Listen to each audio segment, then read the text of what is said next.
amazing human beings coming together for one sole purpose to talk about the power of surrender, the power that can happen in your life when you actually step out and let God step in. Welcome, welcome. Why don't you tell everybody where you are from? I am in Texas. So I'm so excited that the Surrender to Rise event is going to be in Texas in my birthday month. So I'm super excited about it. We get to So, double celebrate, double yes, celebrate. yes, Yes, yes. you will see Jennifer there on stage in May, and so more info to come on that. So, Jennifer, we number one, we have the hardest time connecting each other with phone calls and all of that. Like we are on two Yes. different schedules, and that's okay. But we have had the opportunity and the privilege to be able to talk and just be real. Like be Yeah. real with each other, get to the real relationships, and Mhm. with you being a woman of faith and knowing that this is what matters, the relationships, the connections, and you have taken your business and designed it so that you can put your family first, so that the business is working for you and not the other way around. But that didn't come easy, and I know you work with your mom too, right? Yes. Yeah, Yes. so And she tell us will a be little in bit Nashville about that. too. Oh, okay, Um, yes. so my mom is probably the reason. I won't say probably. My mom is the reason why I'm doing what I'm doing now. She's always been that person of not saying like this is what you should do, more of like presenting like this is what I see in you and being that subtle push to go forward. Um, and she was the one that was really like when I was sitting there and I was working three jobs, pseudo under 1099, not really seeing my family, even though I was living in the house, I was working from home, I was doing real estate, I was helping a broker run a 300 agent brokerage that spanned three states. And I was also selling real estate myself. And I was also helping his partner run his whole ad agency. I was literally giving everybody else my time but myself. And she was like, you could just go do all this yourself. She was like, Jennifer, you're so smart. Why are you like doing all this? Like, you're working so hard and you're not getting anywhere, nowhere. Like, what are you doing? You're sitting 10 to 12 hours in your office. You're not getting to see your kids. You're not getting to do all these things that you wanted to do. She's like, you wanted to be a mom. You're not fully being a mom, like you are a mom, but you're not being a mom. And if anybody has met my mom, which several of the people on this call have met my mom, she's not the most gentle about it. She is a Texan. So if that puts that in perspective, she's not, she pretty much whacked me over the head. It took her about 5, 6 years to do that. And the other people that I worked for being very abusive, actually, to me, to get to slap me over the head and be like, you can be a business owner. Like, how is it any different than what you're doing now? Um, and not to mention my family has been doing that for a long time. And so I was like, okay, so around Christmas, I was like, okay, well, tell me what do you envision that? And she's like, I don't know. I just want to do something with you. Mhm. I Yes, my love dad that. does come to Julie. Yes, Mhm. he does. And he will be in Nashville. He'll be in full grandpa mode though.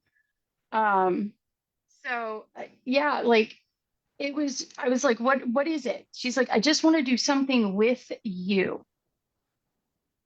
And I was like, okay. And so she's like, I don't care, just build it. And she's still like that. She's like, I love that. yes, yes. So she's just like, I don't care, just tell me what you want me to do, and I'll just do it. Mhm. Wow. And I love that. It's making me think of my mom. is I think my mom was on here. I call my mom quality control because she, everything Besitos has to like go through my mama, it makes it so much more special. So how old were your kids when you went on that journey? If your mom was saying you're not really being like mom, but then you take this journey into entrepreneurship, like how old were your kids around that age? So when I launched my company, it was in 21. So it was right in the middle of COVID. Um, and I was getting tired of all being pulled everywhere and being nowhere at the same time. And so my oldest is 20 now. So you're making me do math. I can't really do math very well. That's what I have my mom for. That she's my quality control for that. So they were older. So well, one was older, one was younger. So one was still a baby because I had Gwen in 2015. So she was 4 or 5. Mhm. So yeah. And so how you step out and you're like embarking on this, were you scared at all, or was it easier Terrified. because you knew you had your mom there with you, or like had she known what she was doing? Like was it brand new to all of you? Like what happened? I Yeah. need details. I was terrified. Okay. And the reason that I was terrified was because I had this vision of like what business owners are and what they should be. And I didn't see myself as that. Um, for those of you that don't know my story, my family comes from a family of entrepreneurs. My dad built power plants, and so the vision that I had of business owners and these people that hold their power and their presence are people that were from these larger companies, and were, as I was a kid, like I was meant to sit there and look pretty, not to give anything to these people. Um, and so I kind of had this shadow put over me of like, well, I can't negotiate contracts with people.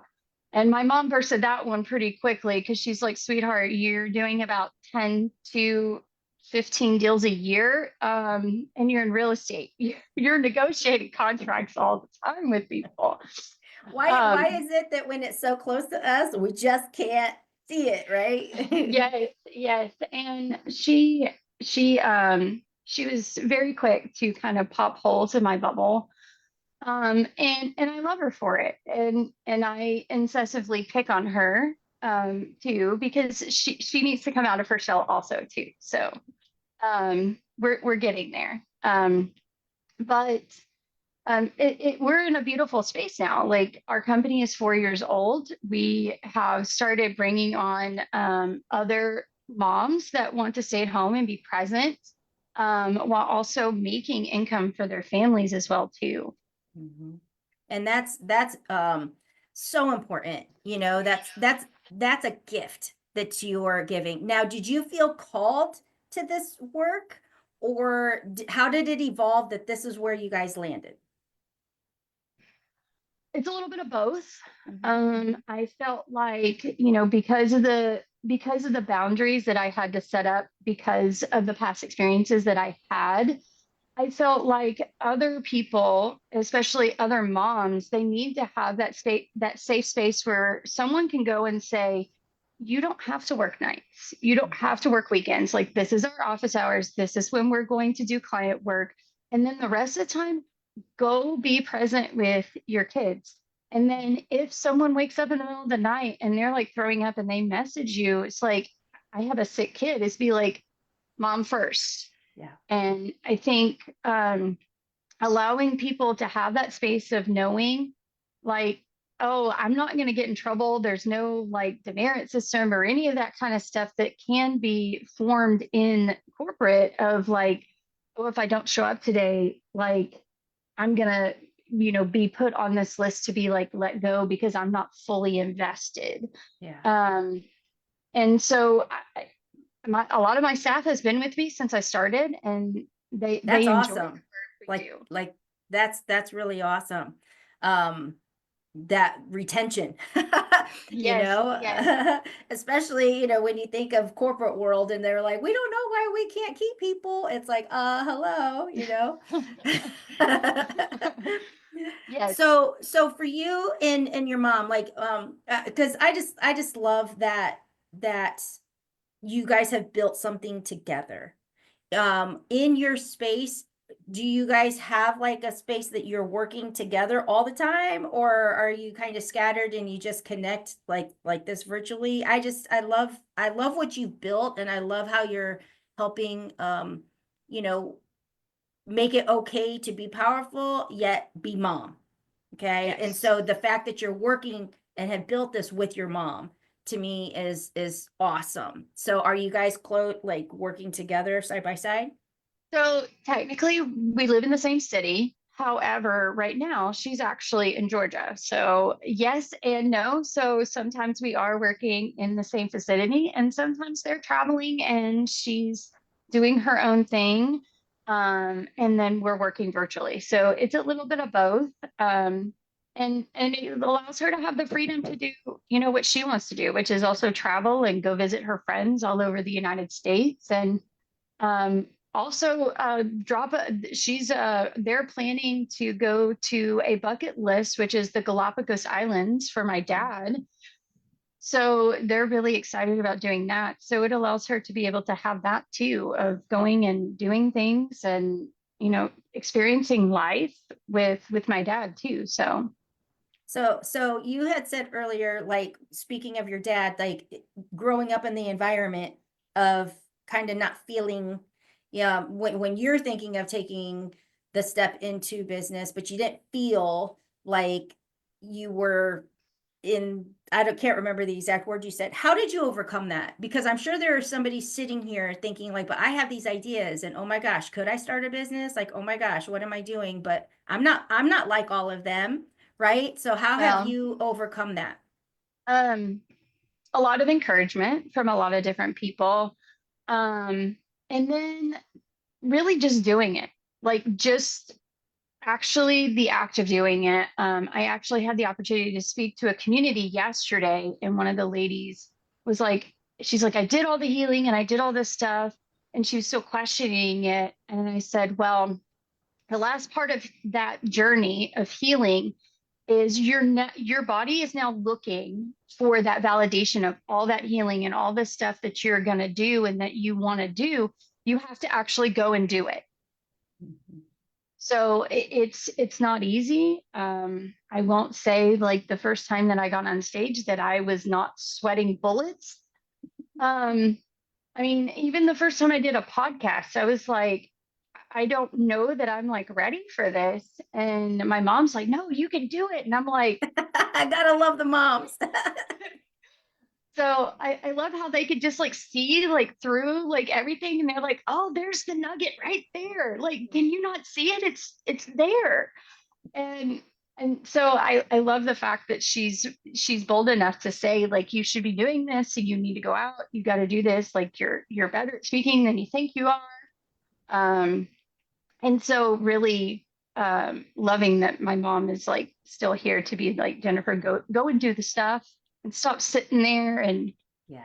piddling around with everything else. That's a true gift, right there, to be able to have that. And you talk about that nervousness. I remember one of the first times, for me speaking, it wasn't like my actual first time, which is really weird. So, but it was still early. I felt like I was so dry in my mouth, and I'm like shaking that it's like you could like peel a layer off my teeth. I mean, it was the craziest thing. I'm like, what is happening to my body right here? It was reacting to, my nerves. And so, but people, you get through it, and it all works out. So Yes, when so yes. when you join us in Texas, what are you most excited about in sharing, like, with people, to let them know that it is okay to do the things that you're afraid to do, and that you will get through it and come out better for it in the end?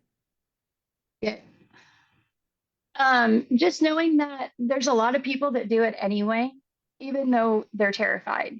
I know twice already Michael has asked me to speak, and I'm just like, what? I can't believe he trusts me after what I did in virtual, where I went under and then over. And I was like, okay. Well, so just know that you see us out here and you see us that we're on Facebook Live. Like 2 years ago, you would have not caught me dead doing anything video. Um, and we're doing it terrified. Yeah. Some of us are terrified on the inside, still, and we're doing it anyway. And if we can do it anyway, borrow our do it anyway until you can do it too.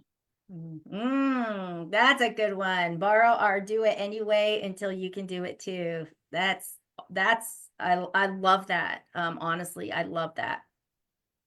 Yeah, it's a little bit of a play on what I do with my staff sometimes. So sometimes my staff, when I'm teaching them new things, or if I bring on a new staff member, I'll say, we'll do the method of do it together, and then they do it, and we kind of grow through that as part of the onboarding. And they'll always say, Jennifer, I don't think I'm ready. And I said, well, borrow my belief and my faith that you can do it until you can do it. Wow. Wow. And that is beautiful right there. And I think if we all did that for each other, man, just imagine the breakthroughs that people would have on a regular basis, you know? So I'm so honored that you have spent this time with us this afternoon, and we're just pouring all this positivity, and I can't wait to meet your mama too and give her a big hug, and just we'll see you in May in a couple Right. months, man. Well, we'll see you in March too. Oh, yeah. Yeah, Yep. mom's coming too. Mom's coming too. All I think right, they're then. trying to do a meetup. I don't know. I don't know. We'll see. My mom's probably messaging me like, so honey, when are we leaving? When are we going? So I love you, girl, and thank you so much for spending time with us today. And I'll see you in a couple weeks. Yes, thank you for having me Uh, today.